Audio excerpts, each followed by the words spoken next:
Hello, International Finance students. This lecture will focus on international parity relationships. So really thinking about what are the ways in which different currencies need to be connected to each other in the rates they're exchanged for, and how that connects up to things like interest rates and inflation and purchasing power parity. So, essential to international parity relationships are the law of one price. So you can think about it this way. This is my so when I was a missionary in San Diego in the late 90s, early 2000s, I spent some time in Tecate, which, if you're familiar with I guess the beer, right? So Tecate is brewed in Tecate, Mexico. Tecate, Mexico is a very, very large place. It's a totally reasonable city, has McDonald's and all that kind of stuff. I've never been there. My turf was on the American side. Tecate, USA is a strip mall and like a gas station. There's really not much there. But you can imagine, and this was definitely true, that if you lived close to Tecate, USA, and you wanted to get some dental work done, you could cross the border and see a dentist in Mexico, and it was actually quite a bit cheaper. So a lot of people I knew personally would, especially if they were getting significant, like if they had several root canals or they wanted to do implants or something that was, really expensive and extensive, they would travel across the border. That, of course, would depend entirely on the exchange rate between the Mexican peso and the U.S. dollar, right? So if the peso were to strengthen, and just imagine hypothetically over the course of 12 months, if the peso became worth twice as much as it was before, for those San Diegans looking to receive medical care across the border, all of those prices would effectively double.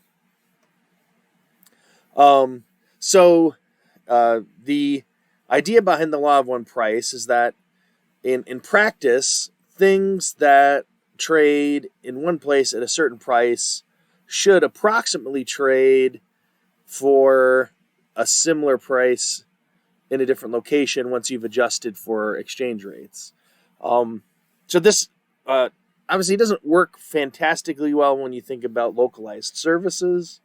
So that's why, the dentistry is a good example, because, if I'm in La Crosse, Wisconsin, traveling to Tecate or to Tijuana to have dental care is prohibitively expensive. I'm $1,000 into just getting there. I might as well just pay a local dentist.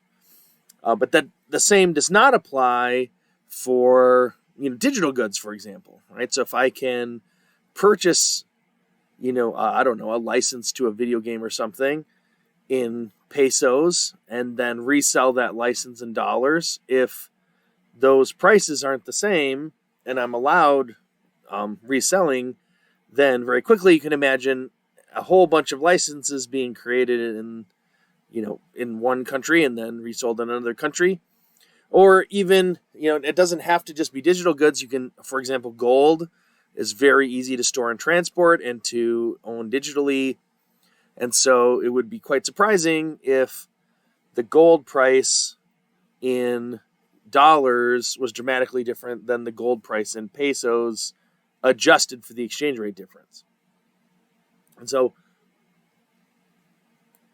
there's a limit to how much these, there's a limit to how much these prices can be different.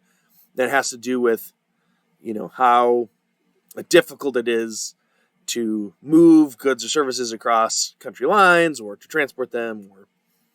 Or anyway, point being, there important to the law of one price is arbitrage, meaning a trade or transaction in which you utilize a price differential to do a round trip on something and end up ahead.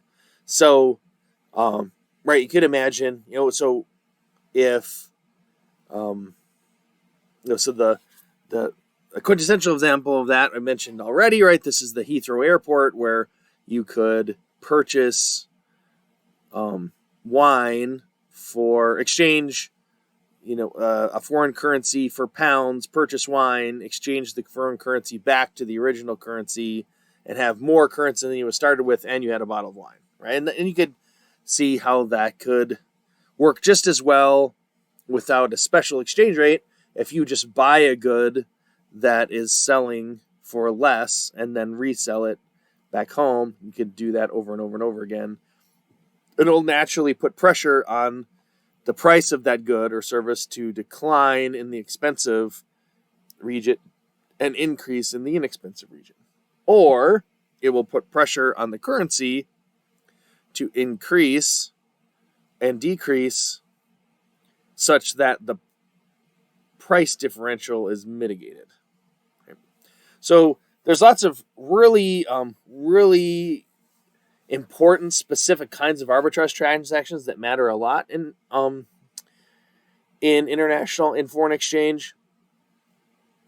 So a great example is, right, the carry trade. So this comes up a lot with Japanese households because, for a super long time they've had really, really low interest rates. And so if you borrow at yen interest rates, you can borrow cheaply, sell the yen and purchase a higher interest paying currency like the dollar, and earn dollar interest, and then convert the dollars back to yen and pay off your yen loan, which has accrued very little interest, and end up ahead. So it would make sense, since literally anybody could do this. It follows that if the US dollar does in fact have higher interest rates than the yen, and this persists for a long time, that the yen should actually appreciate relative to the dollar to make that cancel. And in particular, when we talk about currency forwards, that has to be true because, right, I can lock in automatic profit instantly, right? I buy my dollars, I agree to sell dollars for yen in the future. I lock in a dollar interest rate, I lock in a yen interest rate, and I, end up with out earning my income from my dollar lending out earns my yen borrowing, and everything works out. So this is important. We want to think about when in terms of arbitrage, we want to think about, when things are trading at different prices, that then there will be trading action that will lead to immediate profits for traders and put pressure on those prices to converge towards the law of one price. So if we think about the law of one price, when we apply it to international money market instruments, then you get what's called interest rate parity. And that's this exact situation I'm talking about. It's like, okay, well, I have a currency that doesn't, my currency has low interest, your currency has high interest. If I buy your currency and collect the nice interest and sell it and buy mine back, that should get me to the exact same place as just investing in my currency. Because if it doesn't, then I can borrow in my currency, invest in your currency, and get immediate profit and do it over and over again. Right? So especially when forwards are involved, we should have a really strong relationship there. With purchasing power parity, it's a little less clear, right? So, this is, well, I buy some good, and and right, so I buy dollars, and then dollars let me buy burgers cheaper, and then I take my dollars back to whatever currency I had, and I end up ahead relative to just buying the burgers in my, price, and that, over time these things should converge so that I don't want to spend overseas, but that one, there's no arbitrage there because there's no burger forwards, right? You can't say, you can't commit to buying, McDonald's every week for a year, 3 years in advance, and then feel so smart about the awesome Big Mac price you locked in ahead of time, because it's not you don't have that. What you do is you just wait and hope that the purchasing power parity differential you're exploiting sticks around, right? So it's not.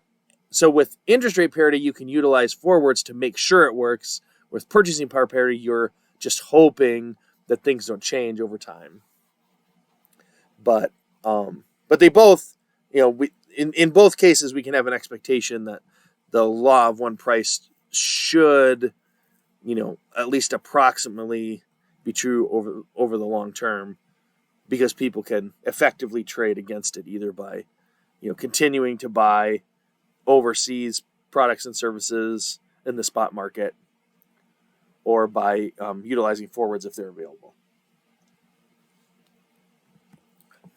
So let's think it through and do the math to get the actual interest rate parity equation. So this chapter, there's several little one-off formulas that derive from the actual physical reality of conducting foreign exchange.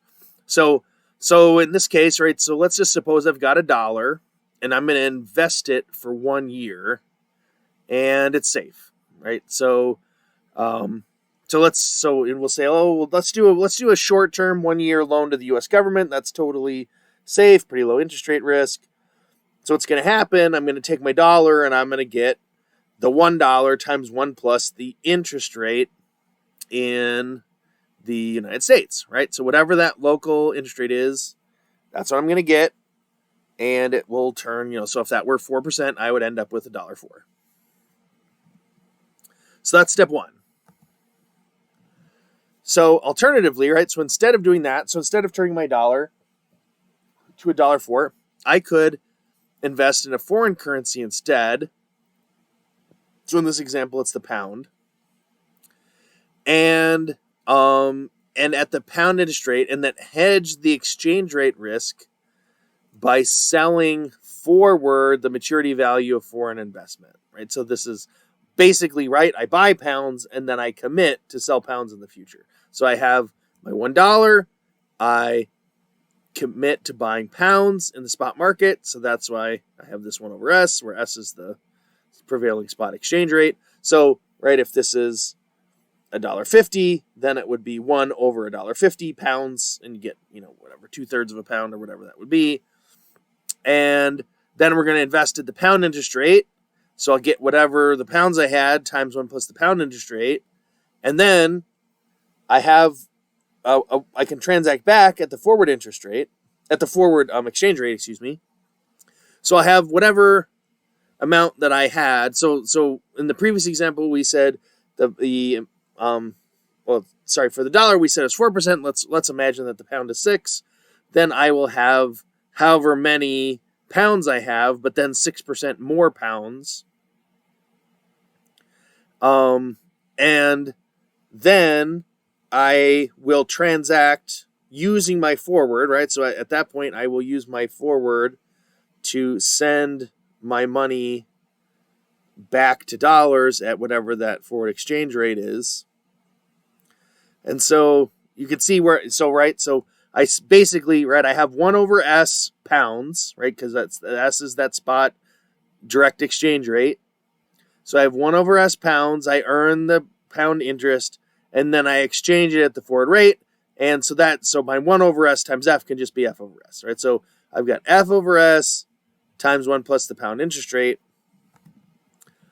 And so if we do the law of one price, right, investing in So here on the left, I have my $1 just grows to $1.04 or whatever it is. And then on the right, I have my $1, my 1 pound grows to 1.06 pounds. But then I have this ratio of forward to spot.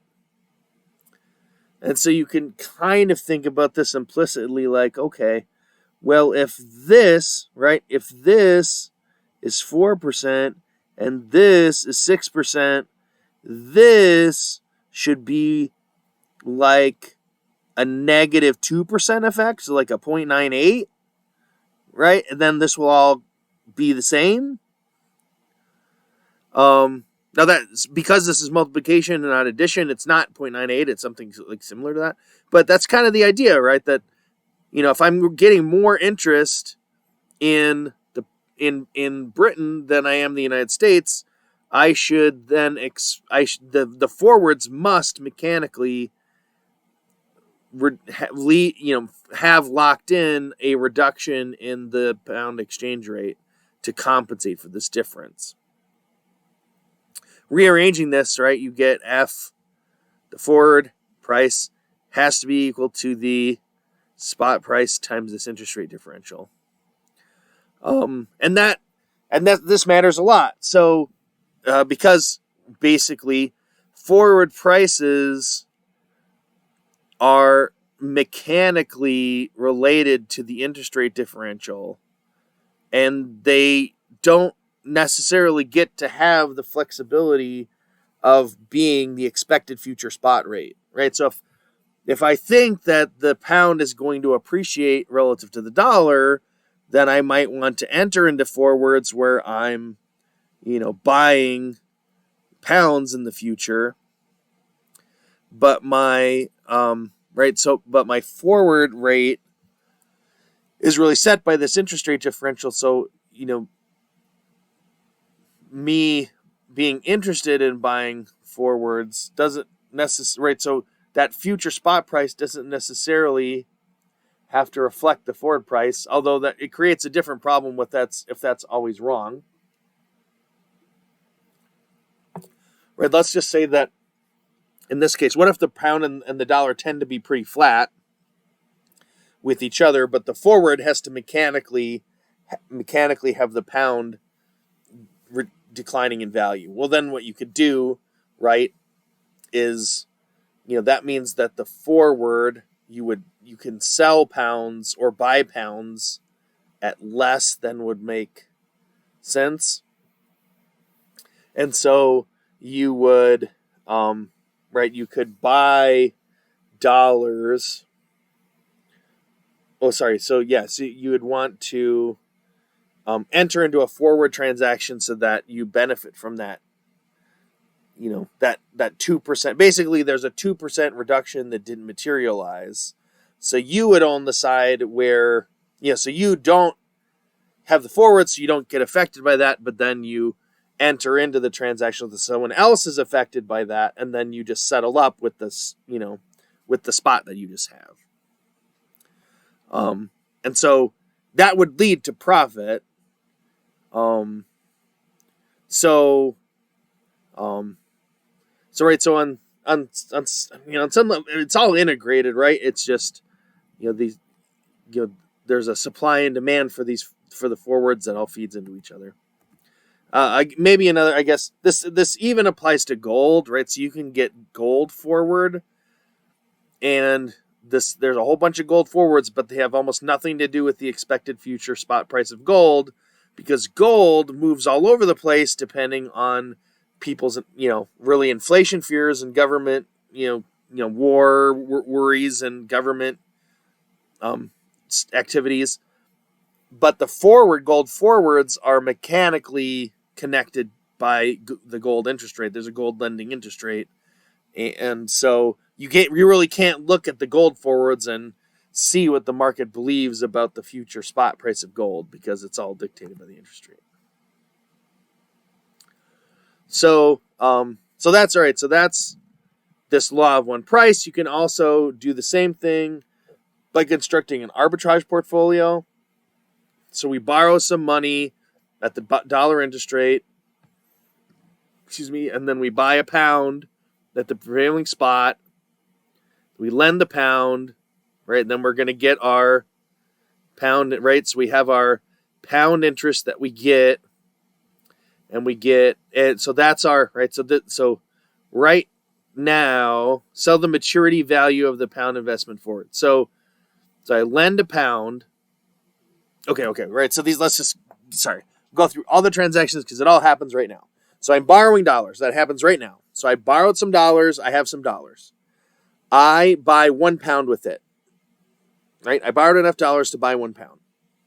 Immediately, I lend a pound at the pound interest rate. So now I have, a security that's, a loan.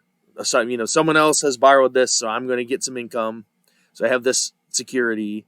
And then I enter into a forward so that I'm committing to dump exactly whatever this 1 pound will grow to, right? And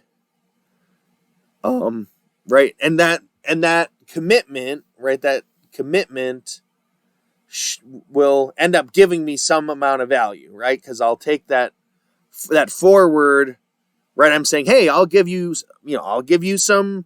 So maybe it helps just to put numbers on this. Let's say the pound interest rate is 6%.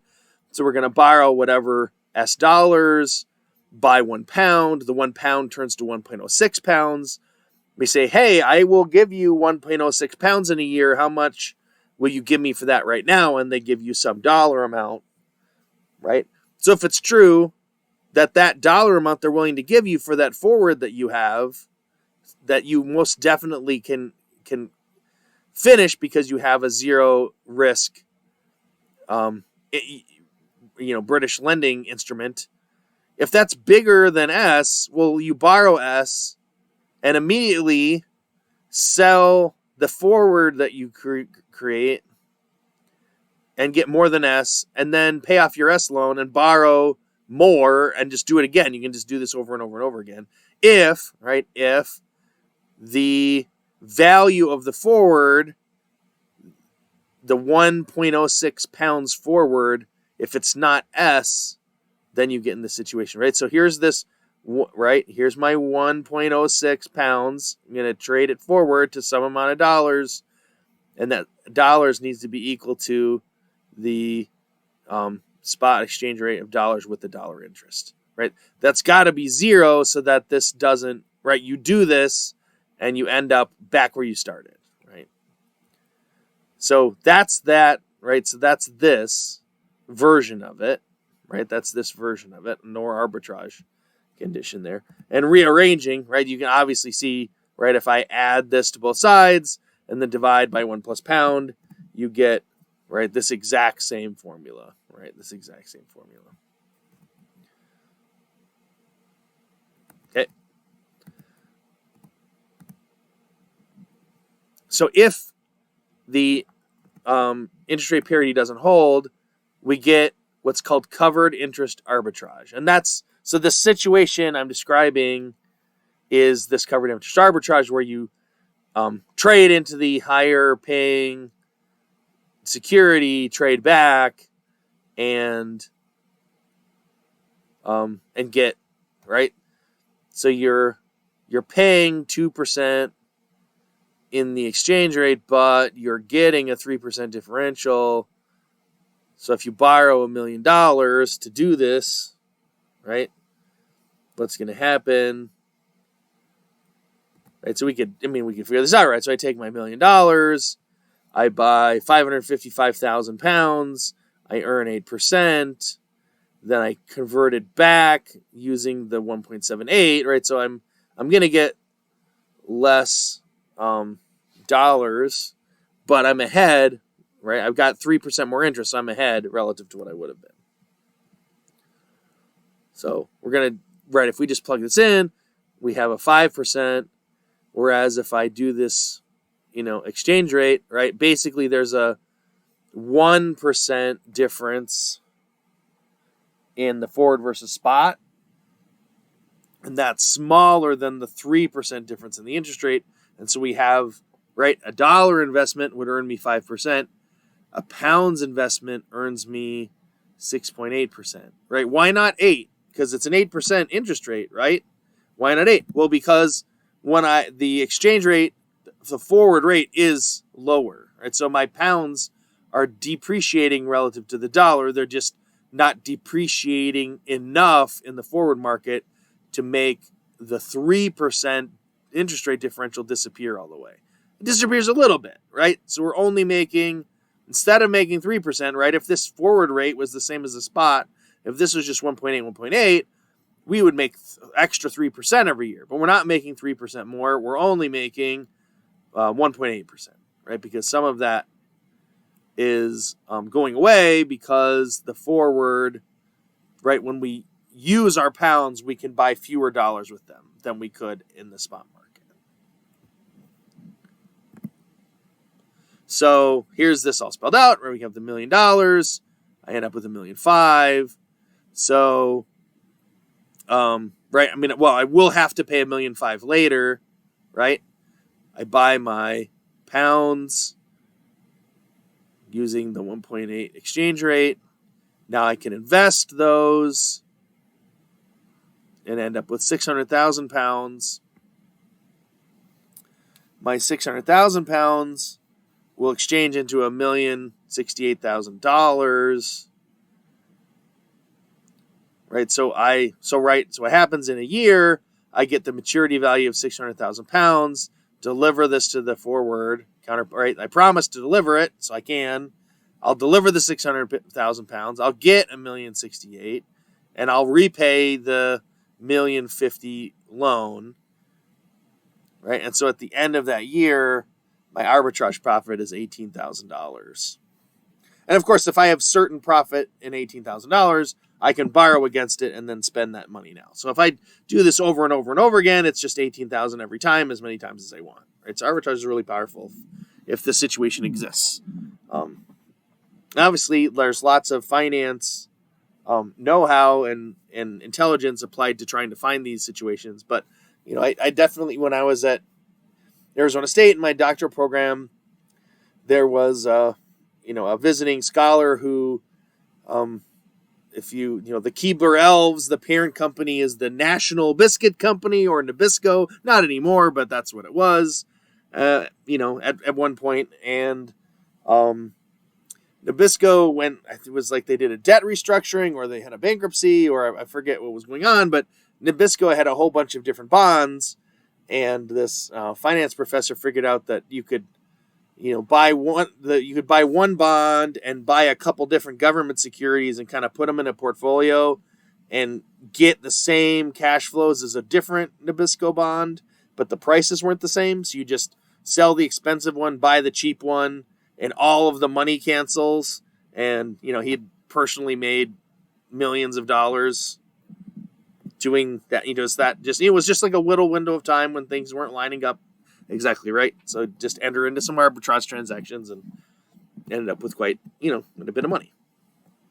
So, right. So as soon as deviations from interest rate parity are detected, informed traders will carry out covered interest arbitrage transactions. And that means that's going to force interest rate parity back again. Right. So again, right. So this is really solid, right? Some of these things, like the parity ones aren't quite as mechanically connected, but we have really strong reasons to believe this should hold very consistently over time. And the reason it has consistency that the other ones don't is this forward is a contract that exists in the present. We're not waiting, right? Because I could take this F and just do future spot. Well, now we don't know. Is future spot going to drift in the way you think, or is it going to drift some other random way? We don't know. But with a forward, you can say, nope, right now I can enter into a transaction that allows me to do exactly what I want, and I know it works if I get to do exactly what I want. So So that's what we had, right? This is the old formulation. So we're going to reformulate in terms of spot exchange rates, right? So here I have F, and we have, right? So the forward rate should depend on the spot rate with this adjustment, right? So another way to think about it is that the forward rate is so if the forward rate is the future expected spot rate, conditional on this interest rate information, then we can express it like this. Now, again, that's kind of an assumption, right? We don't, but there's, again, right, if the forward rates are consistently different than the expected future spot rates, it's a very easy profit. It's not arbitrage, but you could make profit, right? In the sense that, like, what if forward rates were always like lower, right? So I have a spot rate, the forward rate is lower, but then the actual expected future spot tends to be higher. Well, that's easy, right? You just enter into a forward, so you buy a bunch of stuff when right? People have to sell you stuff on the cheap because the forward expects it to be cheap, and then you just immediately sell it for the higher spot that's gone up, right? So spot's gone up. I mean, it's kind of like buy low, sell high, only you're buying low now and selling high later because you're assuming that, the spot price will drift up. But if it does this over and over and over again consistently, then you will be able to reliably profit. And so that's a reason to suspect that doesn't actually work, right? Because what would make this not work? Well, right now we have a spot rate. The forward rate is slightly lower than the current spot. So I'm going to, enter into a forward, and then I get to the forward, I get to buy the cheap stuff, but then the actual exchange rate is also cheap. So then I didn't get anywhere, right? I could have just bought in the spot market cheap instead of locking in the forward market and getting it cheap. So that's kind of what you would think. Again, this isn't as tight as an arbitrage bound, but it would be an expectation that this forward rate should be close to the expected future spot rate. Again, conditional on this interest information. And so if we put these two together, right? So we have the spot is so this is the one that's arbitrage, and this is based on, you can do a pretty easy trade and make money if this doesn't hold. So then we can, right? So we're just going to swap out, right? So instead of this F, we have this expected spot. And so the spot now is, so spot now is the expected future spot with this interest adjustment. Okay, so what does that mean? So expectation matters a lot. So the current spot rate is a reflection of both interest rate differentials and the expected future spot rate. And so if we expect the future spot to be higher, right? So let's say something happens here, we get additional information which makes us expect the future spot to be higher. That means the present spot will also be higher, automatically. So exchange rates then can be driven by news, right? Because this information feeds into this expected future spot. Expected future spot feeds into present spot through this interest rate differential. So you get this news effect.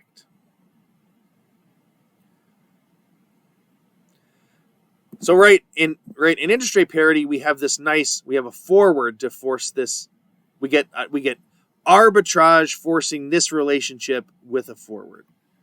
In the absence of a forward, we can think about expected future spot, but now it's not an arbitrage transaction, it's a buy it and hope it works out transaction. But if the forward exchange is replaced by a future spot without, unconditional information, so if we go back, right, if we just do ES, right, and place, right, so if S is equal to this times ES, no I, right? We just do expected future spot.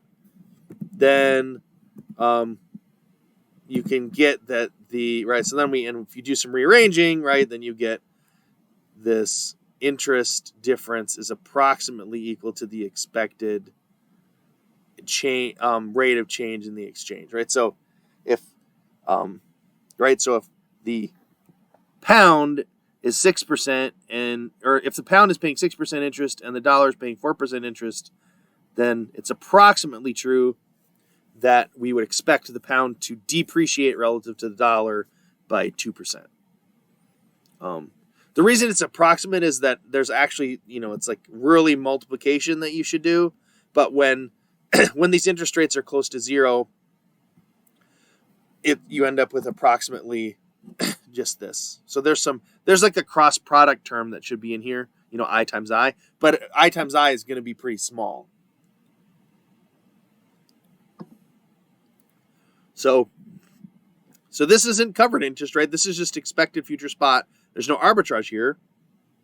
But we, if this, if the forward is roughly the expected future spot, then we should get that the exchange rates should roughly drift by the interest rate difference.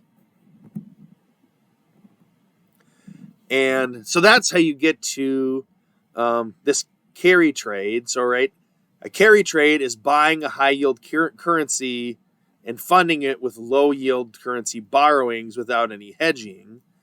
And this works if the interest rate differential is greater than the appreciation, right? So if this, or think about this, right? Again, from the perspective of the yen carry trade, because it's a common one, right? So let's imagine the yen is paying nothing and the dollar is paying 5%, then I could sell yen, buy dollars, earn 5%, and then trade back into yen at a future date.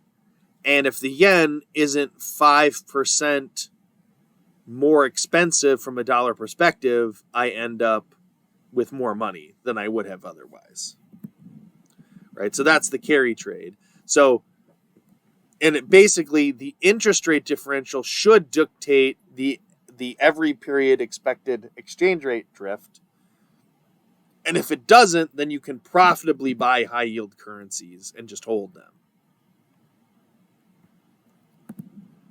So this is a really common trade in Japan, or at least it was for a long time. But obviously, the actual exchange rate, right? So here we had this interest rate spread, right? So we would say, okay, if that's the interest rate spread, then you would expect the exchange rate would drift at the value of the interest rate spread. But obviously, the exchange rate is wildly more volatile than that, right? And if you did an average here, it might sort of line up, but there's lots of differences. So, so if you're entering into the carry trade, then you have all of this price uncertainty with respect to the currency you bought. So even though you're capturing this interest rate differential, and if this average currency change is zero, then you're just pocketing this free money. You're subjecting yourself to a lot of risk to get it. Okay, so interest rate parity, because it's based on arbitrage, it should hold pretty well, but there's some restrictions. There's some reasons why it might not hold precisely all the time. And the key thing here, right, first is a lot of the interest rate parity arbitrage trade depends on borrowing in the low return currency and lending in the high return currency. But borrowing and lending rates are not the same, right? Like you go to, buy a car and they charge you 8% interest, and then you go to your bank and they'll give you 5% interest on your savings. And it's the same, right? Same person, same credit or whatever. So you have this differential between borrowing rates and lending rates you can get. So it has to be true that not only does the one country have to be higher yield than the other country, it has to be so much higher that borrowing rates in the one are lower than lending rates in the other. And that might not be true, right? So it could be that in the US, we lend at 0 and borrow at 3. And in Japan, we lend at 2 and borrow at 5, but then you're still out of luck because you've borrowed at 3% in the US and then you're lending in Japan at 2. So even though that's more than you would get in the US, it's still not enough to make it work, right? So then that IRP, the interest rate parity, wouldn't hold because of this like friction between borrowing and lending. And also foreign exchange has a bid-ask spread. So if I, so let's say I make a 0.5% on my interest rate differential, but then my total round trip currency exchange cost is more than 0.5%. Well, then I'm going to end up behind. Also relevant here is capital control. So I had a college roommate that was a citizen, an office mate at Arizona State in the doctoral program who was a Chinese citizen. And at the time, the Chinese currency was pegged to the dollar. So it was basically 7-to-1. So you just converted $1 to 7 renminbi, and you could do that back and forth, kind of as much as you wanted. And you knew it was just going to be 7-to-1 all the time because they made it 7-to-1 on purpose with open market moves. But the renminbi had significantly higher interest rates than the dollar. So he, was basically saying, hey, like I have access to this better interest rate than you do, but you can't participate in this because you can't have a Chinese bank account because that's a restriction. They don't do, foreign accounts like that, right?